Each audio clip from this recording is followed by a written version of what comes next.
Welcome. I am Dr. Peter Sousa, and I welcome you to the Church of New Enchantment. Today, we are entering one of the oldest spiritual classrooms on earth. It is not hidden in a temple. It is not locked inside an ancient book. It is growing outside your window. It may be sitting quietly on your kitchen counter, reaching toward the sunlight. It may be rooted beside a sidewalk, growing through a crack in the pavement. It may be standing in a forest, older than anyone who passes beneath its branches. Today we are speaking about the secret language of plants.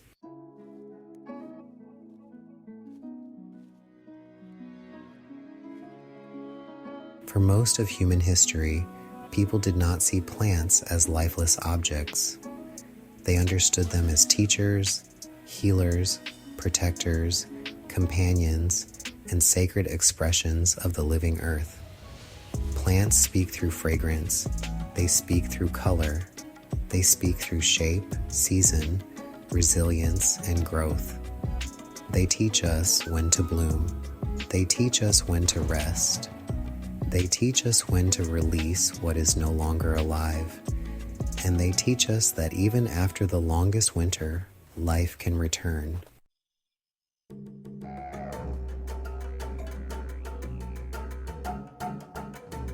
Within esoteric universalism, we understand that spiritual truth does not belong to one path alone. It moves through all of creation. The divine speaks through sacred texts, but also through roots and branches, through stars and stones, through rivers, wind, animals, herbs, flowers, and seeds. The question is not whether nature is speaking. The question is whether we have become quiet enough to hear it.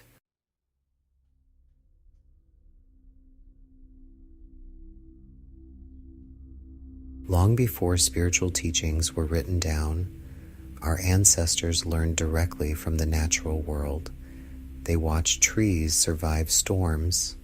They watched seeds disappear into darkness and return as new life. They watched flowers open toward the sun. They learned which herbs soothe the body, which plants sharpen dreams, which roots strengthen courage, and which leaves brought protection into the home. This wisdom was not separated into neat categories of medicine, spirituality, food, and ritual. It was one living body of knowledge.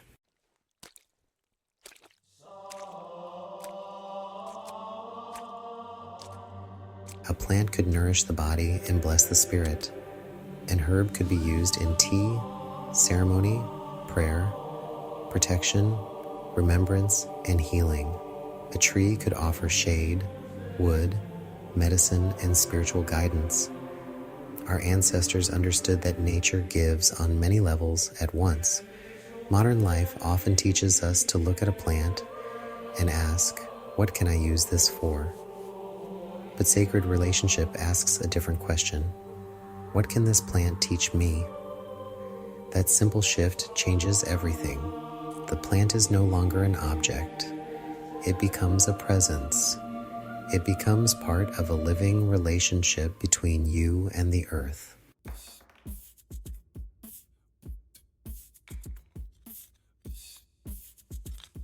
Every healthy plant begins with roots. Roots move downward before the plant reaches upward. They enter darkness. They search for nourishment. They hold the plant steady when wind arrives. There is deep spiritual wisdom in this. Many people want spiritual growth without spiritual grounding.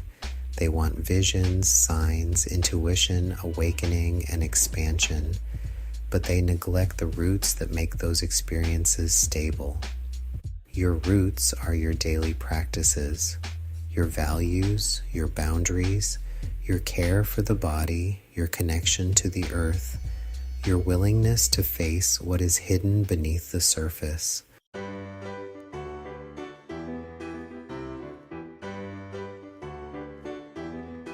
A tree does not apologize for needing deep roots, neither should you. When life feels chaotic, return to the root. Stand barefoot on the ground. Hold a stone in your hand. Drink a grounding herbal tea. Breathe slowly. Touch the trunk of a tree. Remember your name. Remember what matters. Remember that spiritual strength is not only found in reaching upward, it is also found in becoming firmly rooted.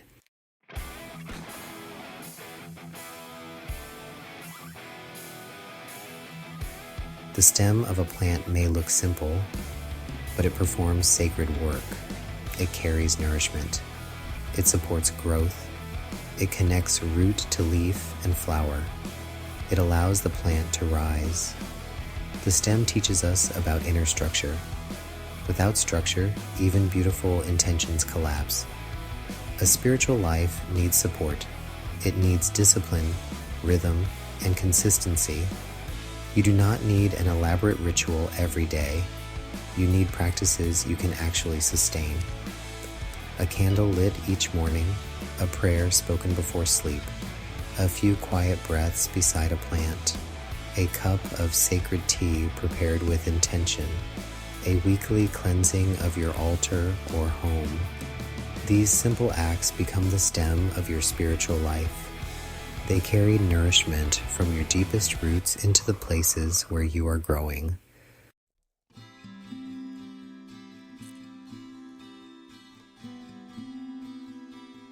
Leaves turn toward light. They receive what is offered and transform it into life. This is one of the most beautiful spiritual teachings in nature. Receiving is sacred. Many people know how to give, work, serve, and endure, but they do not know how to receive. They reject rest. They distrust kindness. They feel guilty when life offers beauty. But a leaf does not feel guilty for receiving sunlight. It opens, it receives, it transforms. What light are you refusing? What love have you been afraid to accept? What opportunity have you kept at a distance because you believe struggle was more familiar than growth? The leaf teaches that receiving is not weakness. It is part of the sacred exchange. Light comes, the leaf opens, life continues.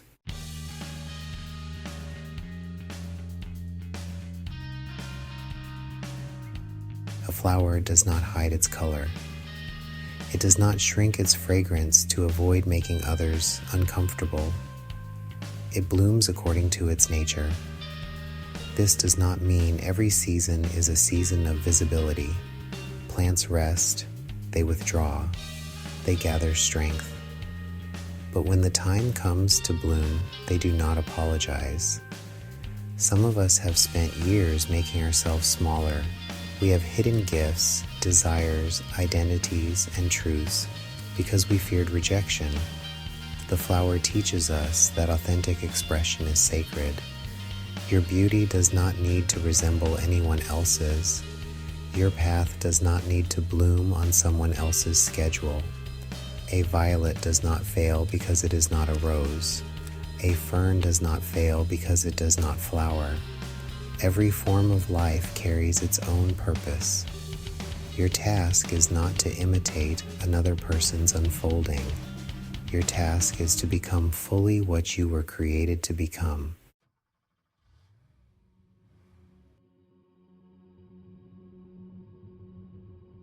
You know, a seed contains a future that cannot yet be seen. It enters darkness, its outer shell breaks, and to anyone watching from above, it may just look like nothing is happening at all. But beneath the soil, transformation has already begun. This is, honestly, sacred wisdom for difficult seasons. Not every period of darkness is punishment. Not every pause means failure. Not every hidden season means you have been forgotten. Sometimes you are becoming something that cannot yet be seen. The seed teaches us that growth often begins in silence. It begins before there is evidence. It begins when old forms crack open. Faith is not pretending everything is easy. Faith is trusting that life may still be working beneath the surface.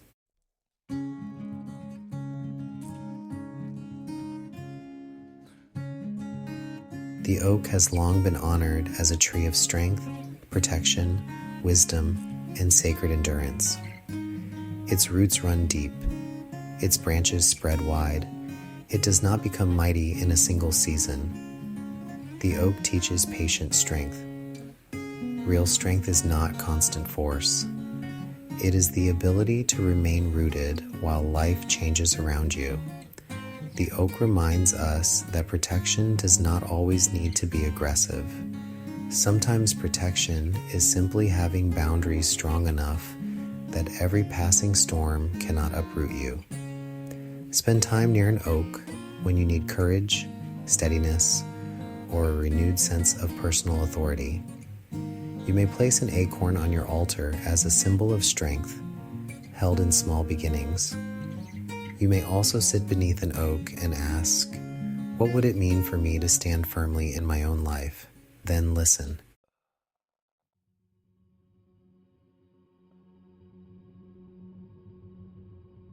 Rosemary is one of the most beloved sacred herbs in spiritual practice. It carries the energy of remembrance, cleansing, protection, mental clarity, and blessing. Rosemary reminds us not to forget who we are.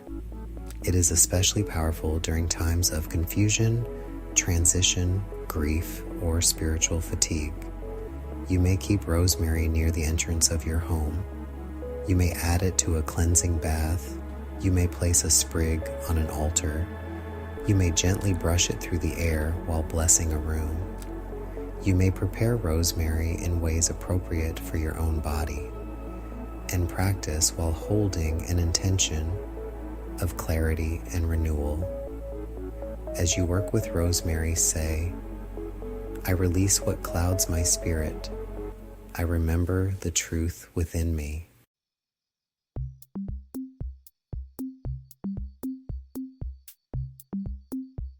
Lavender teaches that healing does not always need to be forceful.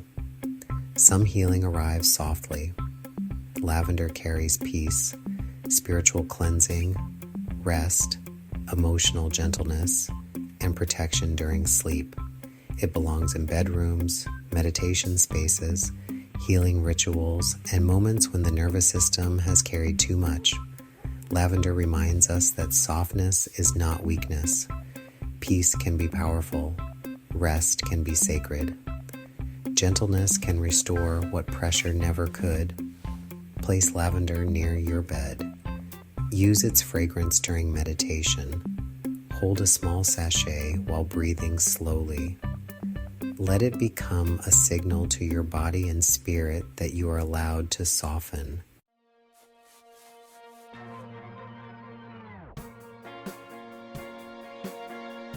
Mugwort has long been associated with intuition, dreams, divination, spiritual vision, and the mysteries of the unseen world. It is a plant of the threshold. It stands between waking and dreaming, ordinary awareness and deeper perception. Mugwort teaches us to respect intuition without abandoning discernment. Not every feeling is a prophecy. Not every dream is a command, but some dreams carry symbols worth exploring. Some impressions deserve quiet attention. Some moments of knowing arrive before the mind can explain them. Mugwort invites us to listen carefully while remaining grounded. It may be placed on an altar used in ritual, according to your tradition, or kept near a dream journal as a sacred ally for reflection. Always work with herbs responsibly, especially if pregnant, nursing, managing health conditions, or taking medications. Spiritual practice should honor the body, not ignore it.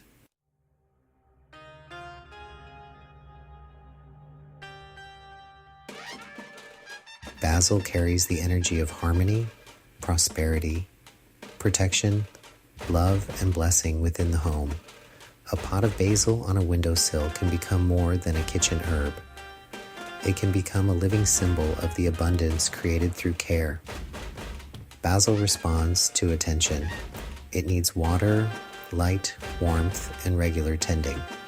In this way, basil teaches that abundance is not only something we attract, it is something we nurture. Prosperity grows where life is cared for. Relationships grow where kindness is practiced. Spiritual gifts grow where they are used. Place basil near your kitchen or sacred space and let it remind you to bless what is already growing in your life.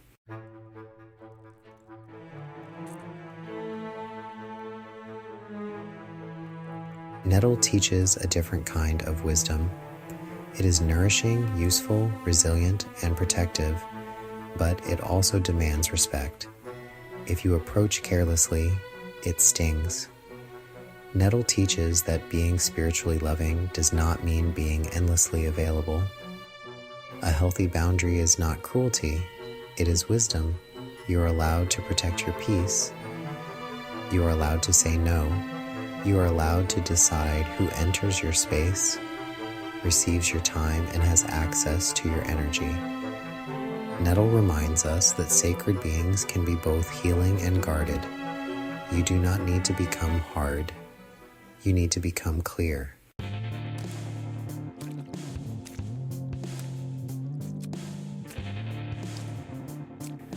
You do not need access to a forest or a large garden to build a relationship with the green world. A single houseplant can become a spiritual companion. Caring for a plant teaches attention. You learn to notice subtle changes. The soil becomes dry. A leaf begins to curl. New growth appears. The plant leans toward the light. This kind of attention strengthens intuition because intuition begins with noticing. When you water a houseplant, do it consciously. Offer gratitude. Speak kindly. Remove dead leaves with respect. Turn the pot toward the light. Notice what changes. This is not silly. It is relationship. When you care for life, you participate in the sacred work of creation.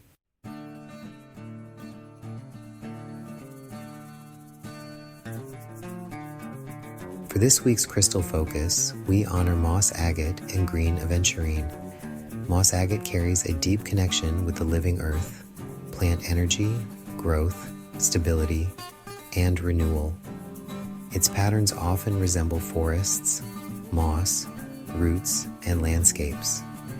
It is a beautiful stone to place near houseplants, gardens, herbs, or a nature altar. Green aventurine supports vitality, growth, optimism, opportunity, and openness to abundance. It carries the fresh energy of new leaves and new possibilities. Place one of these stones beside a plant. Hold it during meditation. Let it remind you that growth is both a spiritual process and a living force.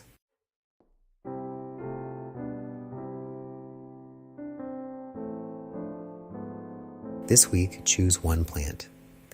It may be a tree, herb, flower, houseplant, or even a plant growing wild near your home. Visit it for 7 days. You do not need to force a mystical experience. Simply become present.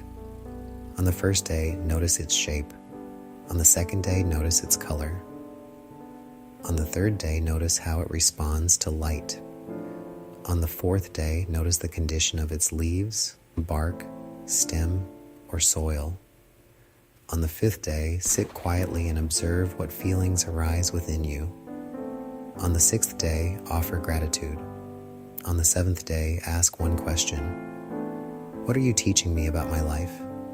Then remain quiet. The answer may not arrive as words.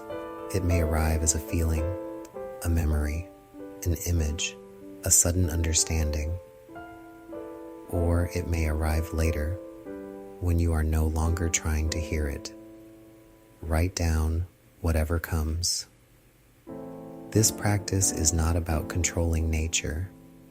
It is about restoring relationship.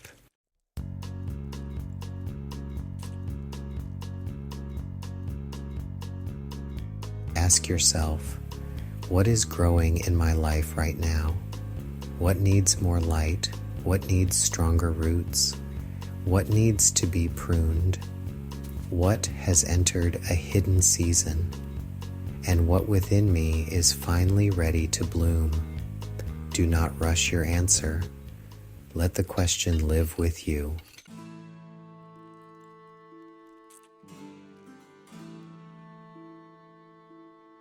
May the roots beneath you grow deep. May the light above you remain clear. May every plant you encounter remind you that life is sacred. May rosemary restore your clarity. May lavender bring peace to your spirit. May basil bless the life growing within your home. May nettle teach you the holiness of boundaries. May mugwort open the doorway of intuition with wisdom and discernment.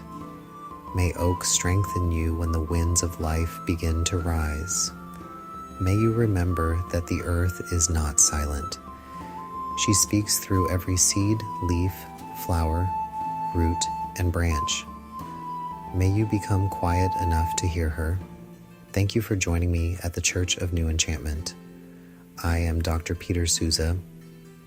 May your path remain open, your spirit remain rooted, and your life continue to grow toward the light.